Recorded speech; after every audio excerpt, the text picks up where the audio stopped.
Hi, நான் ராஜா மலர் பேசுகிறேன். நாளைக்கு தமிழ் வருஷப்பிறப்பு. அதுக்கு நைட்டே நம்ம என்னென்ன எடுத்து வைக்கணுன்றத நான் உங்களுக்கு சொல்கிறேன்.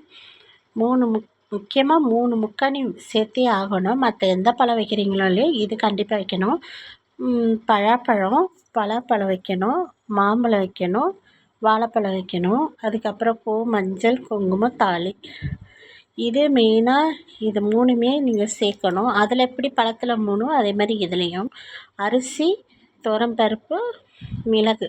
ஏன்னா இது 3யும் நம்ம பொங்க வைக்கும்போது அதோடு சேர்த்து போட்டு பொங்க வைங்க. அவ்வளோ நல்லது. வீட்டில் சாப்பாட்டுக்கோ இல்லை எந்த ஒரு இதுக்கும் பஞ்சம் இல்லாமல், வயிற்றுக்கு பஞ்சம் இல்லாமல் நல்லாயிருக்கும் அப்படின்னு பெரியவங்க சொல்லுவாங்க. இது கண்ணாடி வைக்கணும். அதுக்கப்புறம் நோட்டு இருந்தால் நோட்டு வைக்கலாம், இல்லை சில்லற காசு வச்சுருங்க. சில்லற காசு வைக்கணும்.